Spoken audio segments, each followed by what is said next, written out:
Hello सांग मैंने आपण मैंने केमती अच्छी मुझे पुणी आ गोटे नुआ भिडियो आपण मानक स्वागत जनाऊँगी। मुझे आपण मानक नहीं आसी मार्च मासर जांच कमिटी बैठक रेजुलेसन टी ताले आसतु भिडियोटी को आरंभ करवा। अद्यता 31/3/26 तारीख दिवा 1 घटिका समय आम बड़गुटुणी अंगनवाड़ी केन्द्र 1 ठारे आपण मैंने निज अंगनवाड़ी केन्द्र नामटी लिखिदेवे। जांच कमिटी बैठकर आयोजन कर बैठक में जांच कमिटी समस्त सदस्य जोगदे आलोचन अंशग्रहण करते। प्रथम अंगनवाड़ी कर्मी नमिता नायक उपस्थित थिबा समस्त सदस्य मानक स्वागत जनाई आज सभा कार्य को आरंभ करते। एठारे आपण माने निज नामटी को एठारे लिखिदेवे। मुख्य आलोच्य विषय 1 मार्च मास आरंभ खरा बढ़ा लगी, तेणु केन्द्र को छोट छोट शिशु माने जेपरी सुरक्षित आसी सुरक्षित घरे पहुँचे से सहायिका भौणी को अवगत करागला।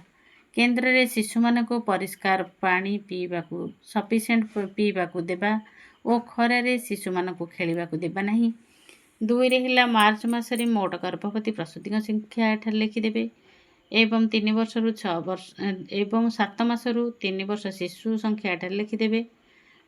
THR बंटन करागला ता सहित मोट किशोरी बालिका आपणकर जेतिकी अच्छी एठार लिखिदेवे। MSPY खाद्य एवं 4 गोटी सप्ताह 16 गोटी अंडा बंटन करागला। मातृ कमिटी एवं जांच कमिटी उपस्थित रे एही खाद्य को बंटन करा जायथिला। प्रत्येक हिताधिकारी खाद्य नहीं फेस कैप्चर रे कर्मी को सहयोग करथिले। 3 मार्च मासरे कार्यकारी दिवस 26 दिन करा जायथिला। केन्द्र रे मोट 3 वर्ष 6 वर्ष शिशु संख्या एठार लिखिदेवे। मोट साम एवं SUW शिशु संख्या एठार लिखिदेवे। मार्च मासर खर्चर विवरणी 4 नंबर रे लिखिबे।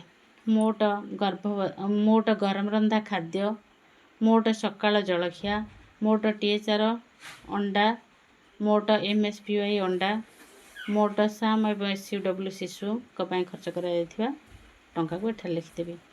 मोट CB रे बाबद को जी खर्च कर लिखिदेवे। जदि आपण माने गैस ये मासरे क्रय करथिबे ता भी एठार लिखिदेवे। 5 नंबर रे आपण माने लिखिदेवे आपण माने एई मासरे अकाउंट रो SMP अकाउंट रो केतिकी उठेइथिबे कि आसंता मासरे केतिकी उठेबा पई निष्पत्ति नेथिबे से विषय रे 5 नंबर रे लिखिदेवे। आलोचना शेष रे धन्यवाद जणाई सभा सांग करागला। भौणी माने आशा करूछि आज रेजुलेसन टी निश्चित आपण मानकर पसंद हेबो। ताहले प्लीज गोटे लाइक करिवे एवं जदि मो चैनल रे नुआ निश्चित सब्सक्राइब करिवे। आज रेजुलेसन टी किपरि लागिला कमेंट माध्यम रे जणाइबे। रहिली।